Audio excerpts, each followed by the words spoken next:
नारायण नारायण। ब्रह्मा पुराण की पावन कथाओं में आपका स्वागत है। यह वह ग्रंथ है जो न केवल सृष्टि की रचना और संचालन का रहस्य प्रकट करता है, बल्कि हमें कर्म, धर्म और मोक्ष के मार्ग की गूढ़ शिक्षा भी देता है। आज हम प्रवेश कर रहे हैं उस रहस्यमयी और गूढ़ अध्याय में, जहां वर्णन होता है पाताल लोक की भव्यता का, नरकों की भयावहता का और अंत में हरिनाम कीर्तन की महिमा का, जो समस्त पापों को हर लेने वाला अमृत है। लोमहर्षण जी कहते हैं, मुनिवरो, इस प्रकार यह पृथ्वी का विस्तार बतलाया गया। इसकी ऊंचाई भी 70,000 योजन है। पृथ्वी के भीतर 7 तल हैं, जिनमें से प्रत्येक की ऊंचाई 10-10 हजार योजन की है। उन 7 तलों के नाम ये हैं: अतल, वितल, नितल, सुतल, तलातल, रसातल तथा पाताल। इनकी भूमि क्रमशः काली, सफेद, लाल, पीली, कंकरीली, पथरीली तथा सुवर्णमयी है। 7 ही तल बड़े बड़े महलों से सुशोभित हैं। उनमें दानव और दैत्यों की सैकड़ों जातियां निवास करती हैं। विशालकाय नागों के कुटुंब भी उनके भीतर रहते हैं। एक समय पाताल से लौटे हुए देवर्षि नारद जी ने स्वर्गलोक की सभा में कहा था, पाताल लोक स्वर्गलोक से भी रमणीय है। वहां सुंदर प्रभायुक्त चमकीली मणियां हैं, जो परम आनंद प्रदान करने वाली हैं। वे नागों के अलंकारों एवं आभूषणों के काम आती हैं। भला पाताल की तुलना किससे हो सकती है? वहां सूर्य की किरणें दिन में केवल प्रकाश फैलाती हैं, धूप नहीं। इसी प्रकार चंद्रमा की किरणें रात में केवल उजाला करती हैं, सर्दी नहीं फैलाती। वहां सर्प और दैत्य आदि भक्ष्य, भोज्य तथा सुरापान के मद से उन्मत्त होकर यह नहीं जान पाते कि कब कितना समय बीता है। वहां वन, नदियां, रमणीय सरोवर, कमलवन तथा अन्य मनोहर वस्तुएं हैं, जो बड़े सौभाग्य से भोगने को मिलती हैं। पाताल निवासी दानव, दैत्य तथा सर्पगण सदा ही उन सब का उपभोग करते हैं। सब पातालों के नीचे भगवान विष्णु का तमोमय विग्रह है, जिसे शेषनाग कहते हैं। दैत्य और दानव उनके गुणों का वर्णन करने में समर्थ नहीं हैं। सिद्ध पुरुष उन्हें अनंत कहते हैं। देवता और देवर्षि उनकी पूजा करते हैं। वे सहस्रों मस्तकों से सुशोभित हैं। स्वस्तिकाकार निर्मल आभूषण उनकी शोभा बढ़ाते हैं। वे अपने फणों की सहस्रों मणियों से संपूर्ण दिशाओं को प्रकाशित करते हैं तथा संसार का कल्याण करने के लिए संपूर्ण असुरों की शक्ति हर लेते हैं। उनके कानों में एक ही कुंडल शोभा पाता है। मस्तक पर किरीट और गले में मणियों की माला धारण किए भगवान अनंत अग्नि की ज्वाला से प्रकाशमान श्वेत पर्वत की भांति शोभा पाते। वे नील वस्त्र धारण करते, मद से मत्त रहते और श्वेत हार से ऐसे सुशोभित होते हैं, मानो आकाशगंगा के प्रपात से युक्त उत्तम कैलाश पर्वत शोभा पा रहा हो। उनके एक हाथ का अग्रभाग हल पर टिका रहता है और दूसरे हाथ में वे उत्तम मूसल धारण किए हुए हैं। प्रलयकाल में विषाग्नि की ज्वालाओं से युक्त संकर्षणात्मक रुद्र उन्हीं के मुखों से निकलकर तीनों लोकों का संहार करते हैं। संपूर्ण देवताओं से पूजित वे भगवान शेष पाताल के मूल भाग में स्थित हो अपने मस्तक पर समस्त भूमंडल को धारण किए रहते हैं। उनके वीर्य, प्रभाव, स्वरूप तथा रूप का वर्णन देवता भी नहीं कर सकते। जिनके मस्तक पर रखी हुई समूची पृथ्वी उनके फणों की मणियों के प्रकाश से लाल रंग की फूलमाला सी दिखाई देती है, उनके पराक्रम का वर्णन कौन कर सकता है? भगवान अनंत जब जभाई लेते हैं, उस समय पर्वत, समुद्र और वनों सहित यह सारी पृथ्वी डोलने लगती है। गंधर्व, अप्सरा, सिद्ध, किन्नर और सर्प कोई भी उनके गुणों का अंत नहीं पाते, इसीलिए उन अविनाशी प्रभु को अनंत कहते हैं।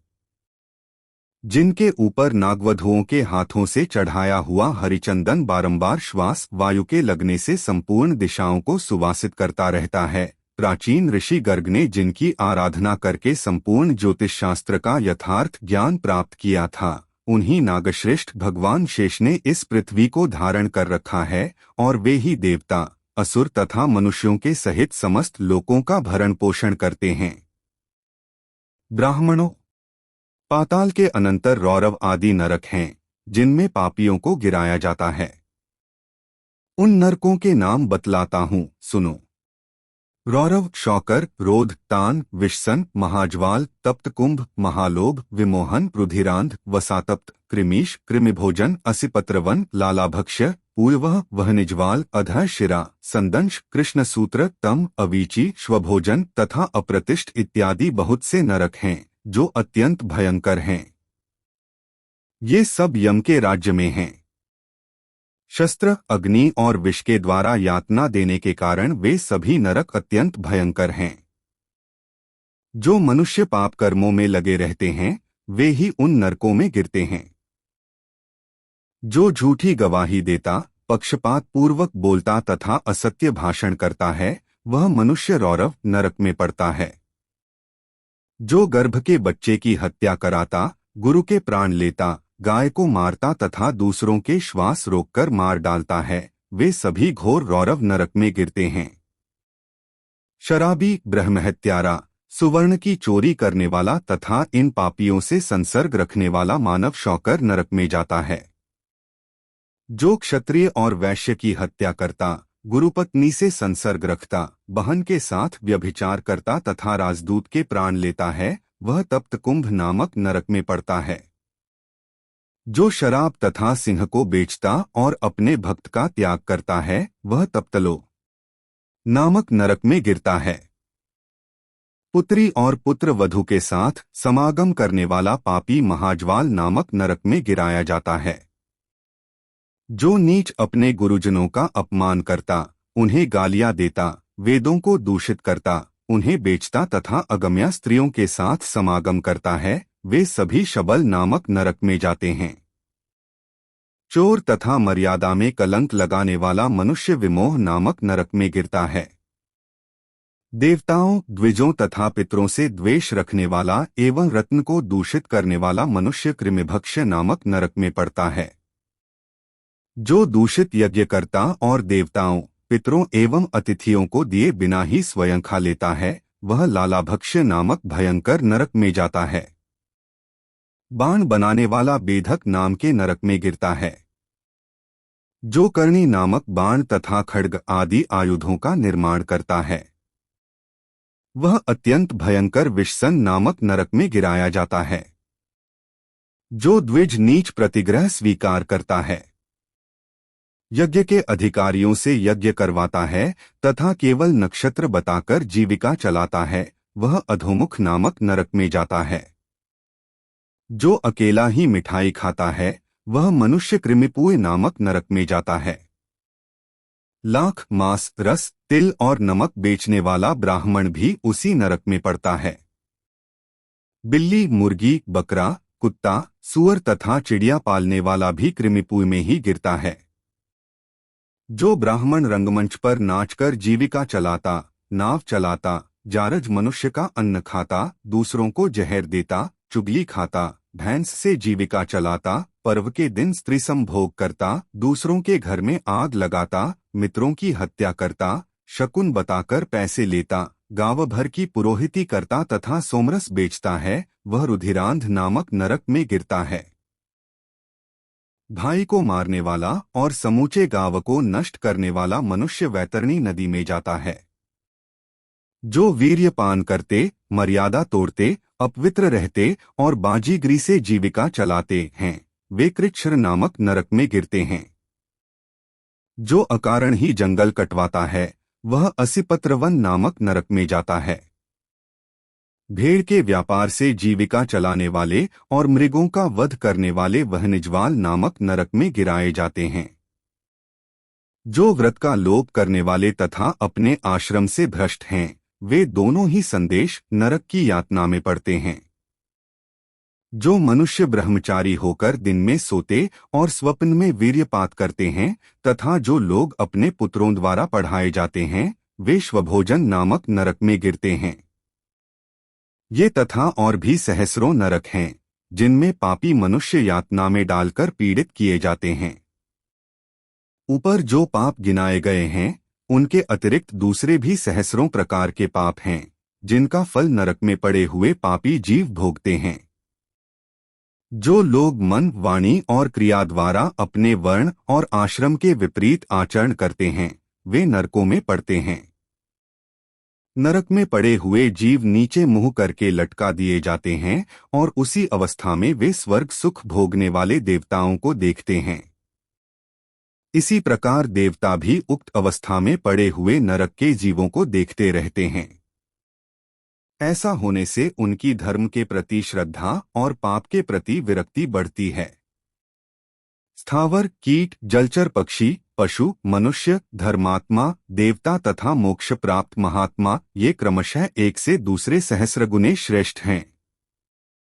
महर्षियों ने पापों के अनुरूप प्रायश्चित्त भी बतलाए हैं।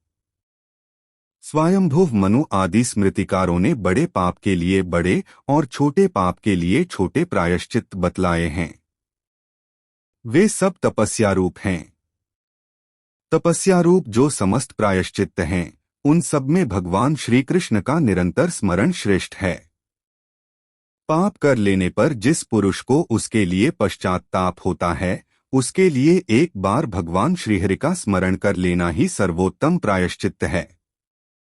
प्रातःकाल, रात्रि, संध्या तथा मध्याह्न आदि में भगवान नारायण का स्मरण करने वाला मनुष्य तत्काल पाप मुक्त हो जाता है।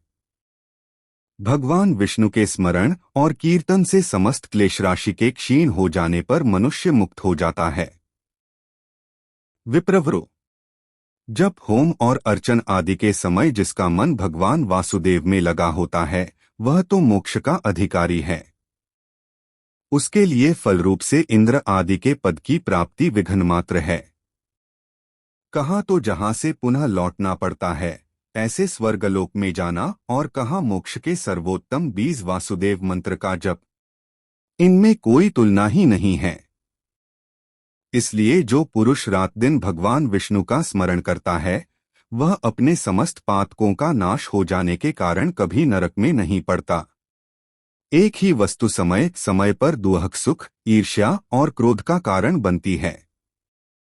आथ केवल दुहक रूप वस्तु कहाँ से आई? वही वस्तु पहले प्रसन्नता का कारण होकर फिर दुहक देने वाली बन जाती है।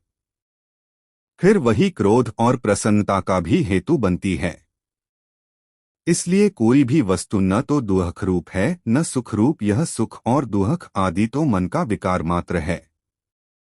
ज्ञान ही परब्रह्म का स्वरूप है और अज्ञान बंधन का कारण है। यह संपूर्ण विश्व ज्ञान स्वरूप है। ज्ञान से बढ़कर कुछ भी नहीं है। ब्राह्मणों, विद्या और अविद्या को भी ज्ञान रूप ही समझो। इस प्रकार मैंने तुमसे समस्त भूमंडल, पाताल, नरक, समुद्र, पर्वत, द्वीप, वर्ष तथा नदियों का संक्षेप से वर्णन किया। अब और क्या सुनना चाहते हो?